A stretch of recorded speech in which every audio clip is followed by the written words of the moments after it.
Michael Komorn, is this you? Yeah, Michael Komorn calling in. All right. How you doing, man? Miguel. Hey, Michael. Good, how are you? Doing very well. You sound like Good. you're on the road. No, just at the desk. Are we on air now? Yes. Good, okay. We're on the air now. All right. Live and broadcasting.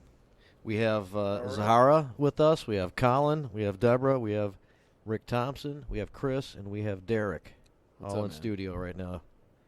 And Jamie. Well, And please myself. make sure you tell everyone I say hello, first and foremost. Okay. Michael And, says hello. Okay, thanks, Michael. We're all listening right now. Let's do so it all we at heard you. once. Okay. 1, 2, 3. Well, tell, make sure Deborah knows we're not counting this as cheating. We know that she's allowed to support We- both. We talk about the Planet Green Tree show on here all I've the been time. talking We about give it Planet Green the nonstop credit since- that it is due, and it's very much appreciated in the archive that you've kept it. I'm not cheating, Michael. I'm spying. Oh, that's what right. I figured. No, I worked. Well, she takes Wait, hold she on, takes wait, Planet Green Tree seriously. She just has fun over here. Exactly. Oh. So And they make me sit next to Chad. we've been talking about a few things that we do. We would be interested in having you weigh in. Your views, immediate impact, things to look out for via the Jeff Sessions action to rescind the Cole memo. You had a great show not too long ago, just a few weeks ago, in which you discussed it at length, and several attorneys were around to chip in as well, and a lot of stuff came out. But just wondering to get your response on that. Well, as we do sometimes, we were taking in all the information. People were opining. I think, though, that the ultimate conclusion that many of the lawyers were coming to was has played out as pretty accurate, which is, unlike most times when the U.S. attorney makes a pronouncement or decrees some kind of policy change, it has meaning and teeth on it. Just the opposite seemed to happen with this Jeff Sessions, because people were like laughing at him. You had people coming out of in an odd way, it brought some continuity to many legislators federally who have joined together and put together different pieces of legislation. But it was rare historically, his repealing of the Obama administration's policies back to 1980 was like rejected, and it directly had zero impact in the world or in the cannabis industry. Partly because the Rohrabacher Amendment still in place, and I understand was just recently renewed for till February 2nd or something, and February 8th. So it can't. So under the circumstance of his pronouncement, there still was not funds available to do what he wanted to accomplish. So there's like no teeth to it.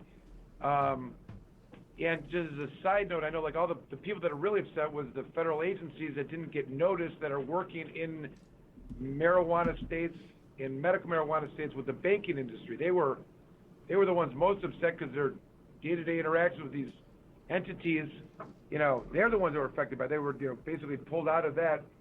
But there's been no impact on it, and ironically, and really the best way to avoid something like this happening in the future is that the legislature seemed to come together and there's some talk. I don't know what the reality of it is, but they're at least trying to have some protections for states' rights to employ these kind of programs and create regulated systems that are benefiting them. So that was the fallout, and I think most of the analysis was accurate.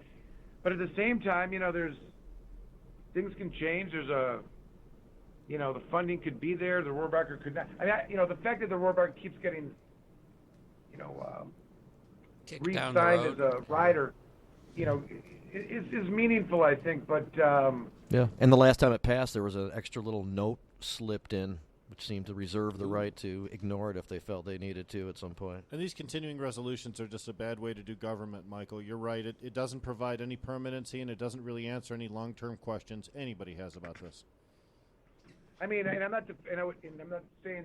I mean, it's hard for me to even say this, but one could argue that the U.S. attorney's job is not to make policy decisions, to enforce the law. You know, the legislature is the one supposed to, like a federalist would say that, I guess, if Charlotte would. Is, You know, is Charlotte but, available? Is he available? I'm just kidding. I'm kidding. No. But, you know, but it's true. Like, that's the branch of government that makes laws of the legislature. That's, you know, and their failure to act is really equally to blame, if it's not more. You know, they're the ones that let this law remain in effect that they know is not true. And we could go on for days about why that is. But so that's I think the fault. But so who knows?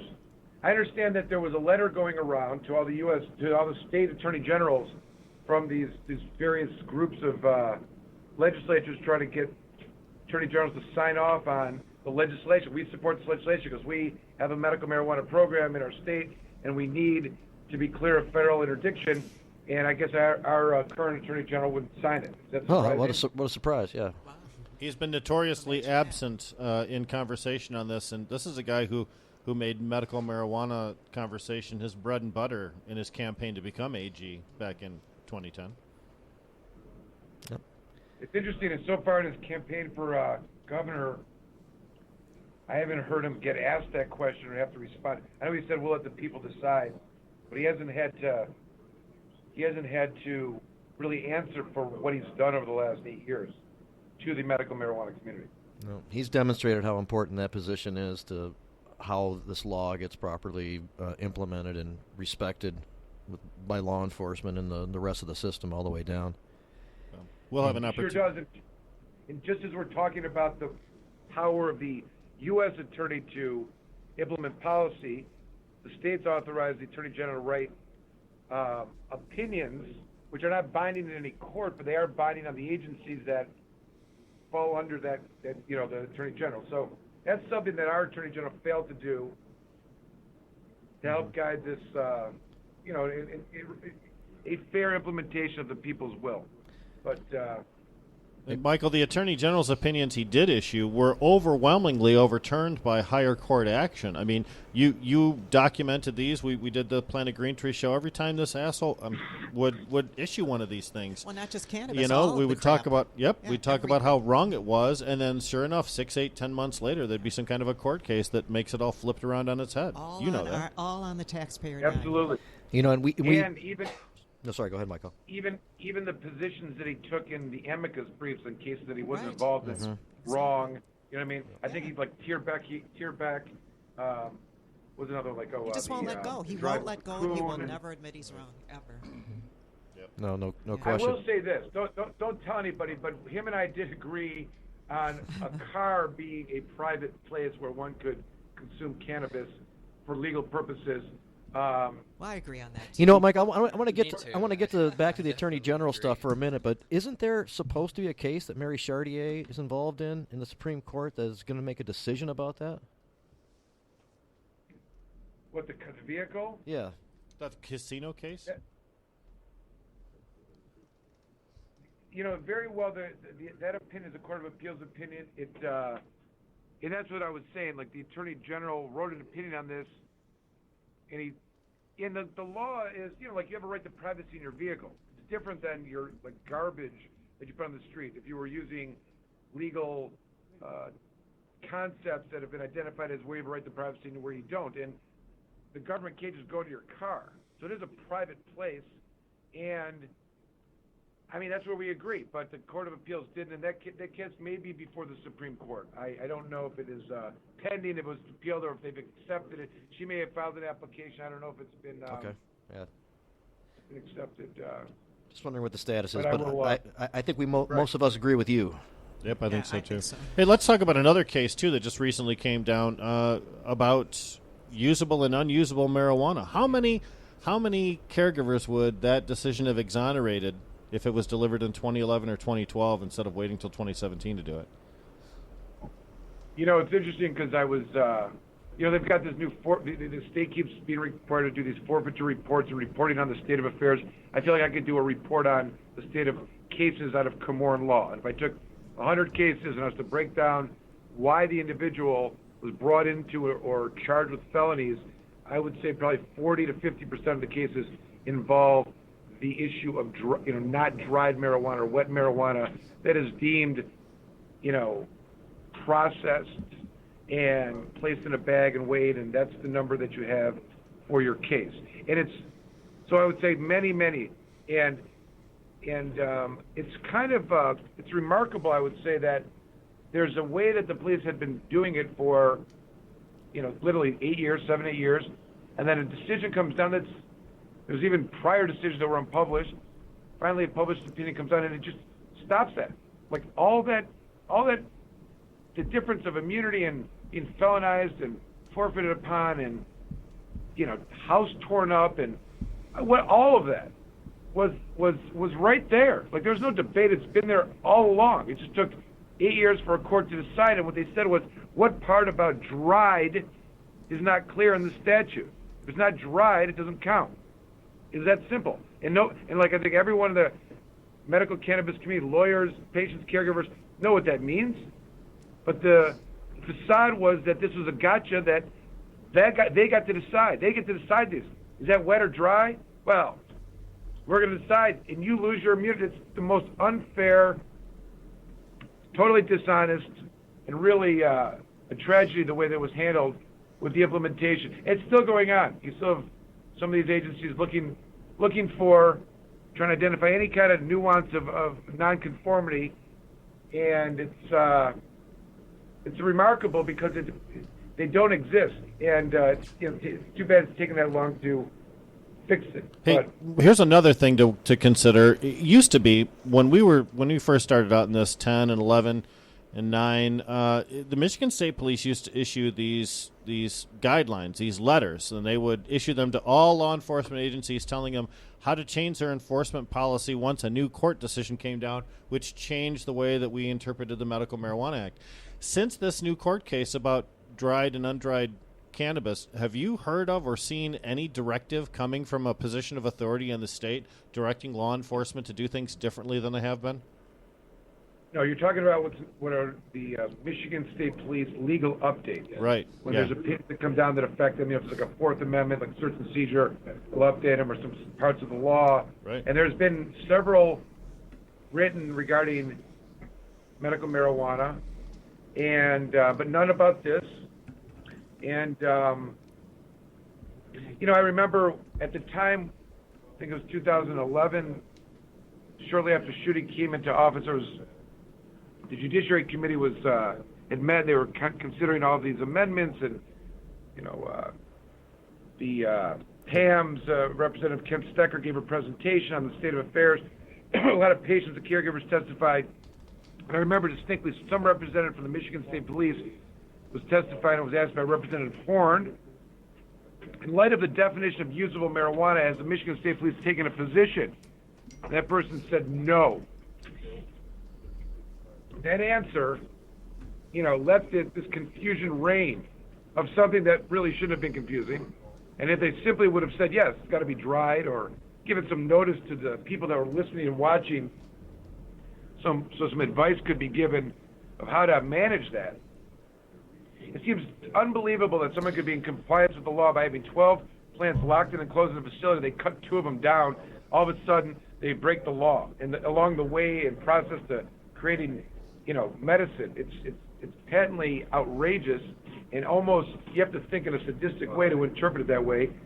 And it is. It's been a shame that that the original question was how many people's cases would have been different. I would say, yeah, many, and I think the statistics for all the forfeiture proceeds over the last years would probably be reduced by quite a lot as well. So, Mike, I want to get back to the AG discussion for a minute before we wrap this up, and discuss the fact that we have an opportunity to get somebody in there. We know that it's a very crucial position, and depending on who is in there, it can be an obstructionist or can help get things implemented properly. And you've been backing Dana Nessel and from the beginning, and have helped out with giving her a lot of information about this issue and fundraising for her and promoting her when you can. Can you describe to people how important it is to have somebody like Dana Nessel be our next Attorney General moving forward? Well, you alluded to it earlier that all that we're talking about was accomplished by the Attorney General. he was the most outspoken public official against it, the 2008 voter initiative.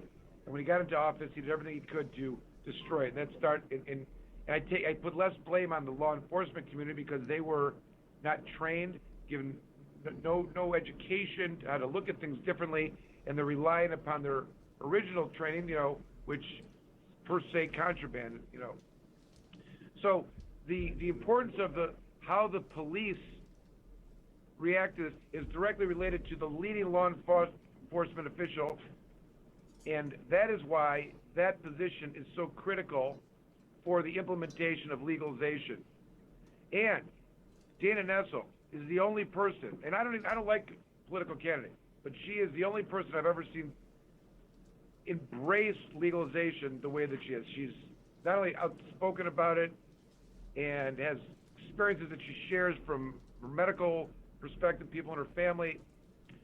I'd say that even against her advisor's wishes, if you go to her website, you will see a big pot leaf. And there's no attorney generals you're going to find running for the state position who are doing that. It's just not something you would normally see. And it just shows you her commitment to it. And that it's not something she's hiding. It's not something she's changed her position on. She has a position. She'll tell you she wants legalization. She'll tell you that we got to stop talking about, we have to start talking about the opioid crisis that exists in our country and leave people that are smoking marijuana alone. The focus is in the wrong place. And this is something that resonates, for a lot of people. And maybe it's been taboo. Maybe it's the reality of the tragedy of all these overdoses that are taking place, the ongoing, addictions associated with, pain management. It's resonating, and I think, it's time. We needed leaders or people running for office to take that position, and she's the first one out there embracing it in a meaningful way. And I believe her. I mean, and I don't think I maintain she's the real deal, and the power and authority that goes along with that position, she is taking seriously in its implementation and its application for viewing the world differently after 2018 or 2019 when she would take office. And it's important that we have someone there so this conversation is different. Can't just change the law and not have someone that's going to talk policy different. Can't go through that again. It'll be too disingenuous to the voters who will pass legalization. We actually have set up a PAC, super PAC. It's on the Michigan Medical Marijuana Association website. It's called, what is it? Putting patients first. Putting patients first. If people are interested in Michigan Medical Marijuana Association.org. Right? We'll have a donation button on there. Donation button for our super PAC if you're interested. It's on that site. Okay. Right. So that is the website, Michigan Medical Marijuana Association.org, and it is a super PAC. What was that name? Patients First. Is that right? Putting patients first. Nice. That's the name of the PAC. Super PAC. So I think that it appears as though Dana embracing cannabis in a sensible way and taking advantage of what the majority thinks about it is working out for her, and that her Democratic opponent not being prepared to answer simple questions about it and perhaps being dishonest of his treatment about it while being a federal prosecutor is not working out very well for him. Well, there's been many occasions he's been caught on tape making statements that just were not true. And this is And I think Patrick that's Miles, because- by the way. Yes. We do not like him. We like Dana. We do not like Patrick. For Dana, against Patrick. Dana good, Pat is bad. Wow. This is all politics, and he may appeal to some people for whatever reasons. I think on this topic in particular, he has been disingenuous. He's been on video proclaiming that his prosecution of medical marijuana patients was for reasons other than marijuana, and that's simply not true. And we know the people that he prosecuted, We do. and he can't hide from that. No. And he's made some outrageous statements of things that are, I don't know, not based in fact. Just crazy things of that cannabis causes The gummy bear. people to, THC. or the potency. He's making the potency arguments. It's not your, He Woodstock doesn't marijuana, understand whatever. it. He wasn't prepared. Doesn't understand. And it's an That's important understand- issue in 2018 in Michigan. But You if have your to be default prepared. argument is standard drug war hysteria, that's a really bad sign. And you have a Very- history it's of, very of old putting school. And if state compliant Yeah. marijuana If the Democrat- participants in federal prison. If Michigan Democratic Party thinks that moving forward we keep these dinosaurs around, they are in for a rude awakening. Yes. 2018 is a he year. he also takes the position now that we should wait for the federal government to act. If he was our attorney general right now, the program wouldn't go forward. He would be embracing Right. the Sessions world. You know, that's the kind of thing Exactly. that I think. It's so old school. It's ridiculous. And, for and if Michigan. and maybe some Yeah. people do isolate this issue, as you say, they may like him for other reasons. But if he's being blatantly dishonest about this, what other issues and what other things he's being dishonest about? And it's just not an Right. astute candidate not to be prepared to deal with this issue in some way. Certainly not from a Democrat, which we assume to be people who, are the party that reins in law enforcement, not the party that lets law enforcement use us like a doormat. Or the second or third or fourth time you ask the question, you're still not prepared. Right. Maybe the first time they catch you off guard, but So anyway, we do not Well, like he him. is also, what he, it comes also, to. he also underestimated the importance of this issue in his campaign, which is evidenced by Well, him being so He's not n- prepared. He's not an astute And- candidate. I He's in agree. his own world. Yeah. Just on the surface.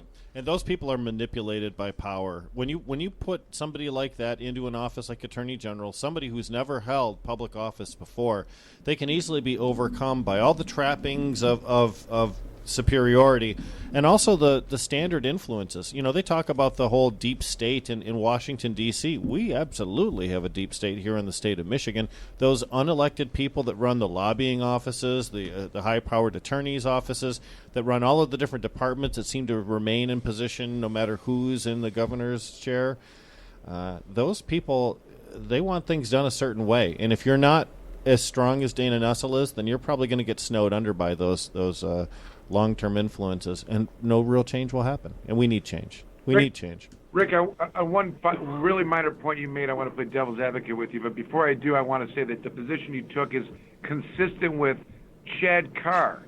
You and him agree on this so strongly, and I must argue with both of you because you're both agreeing to this, and it goes like this. The Democrats haven't done anything to reform or pull in law enforcement. And let me point out that, what's his first name? Placido, Republican, I think he voted for Trump, okay, is leading the charge of forfeiture reform. I don't know, I mean, there's a couple Democrats that we know and love that used to, but I don't know, these bills are getting passed and there's no reform, there's no, you know what I mean? So I just, and that was just for the sake of academic debate. But, so, and I don't know that that's true anymore. The parties are not the dictators of this, and I think that's the thing, like, I don't know, I'm not Well, I looking think for individuals that you're gonna you're take- probably that are gonna take the lead. you're right, Michael. But it is like we did kind of expect this Obama, connected person to have a little bit better of a perspective and record on this. I think that was the point. I'll also point out to the asset forfeiture language, which was championed by Democrat Jeff Irwin as well as some others. And if we look at the person who's likely to pick up the mantle of liberalism and marijuana laws after Jeff Irwin's absence, it's another Democrat, Yusuf Rabi. So And he did have a House resolution last week for yeah. the federal government So, to respect state rights. I can appreciate when you look for accomplishments, it might be a very skimpy list. But if we're trying to decide which of the two parties is more likely to try and rein in, that's what I'm thinking. The most recent poll First of all, I demonstrated. was not supporting either. I was more of an anti-party, and really just to make the point, Rick, that you and Chad agree on that. That's all. That was the main point of all that. Chad's a smart guy. I'm sure that happens a lot more than we recognize. I hear Chad laughing in the background. He's been kibitzing I didn't on hear you. Chad. I'm I hearing know. Steve a lot, though. What's going on? Chad and Rick are agreeing. We just want to make it clear Really? from the right. They don't know. I mean, I've made it happen. Went a long way to make it happen. That's right. Sure. Nice. Well, I think we're about ready to wrap this one up, Michael. Very much appreciate it. I've been hoping that it would come together, that you would have the ability and time to call in and discuss some stuff with us and participate a little bit. Thank you very much. And everybody should check out the Michigan Medical Marijuana Association.org for various reasons, plus the Super PAC, putting patients first, Komorn Law, and Planet Green Trees, and all the associated social media platforms. And when you need a criminal defense lawyer for one of these issues, you can't do any better than Michael Komorn. Thanks a lot, Michael. Okay, thank you. Enjoy it. Take care.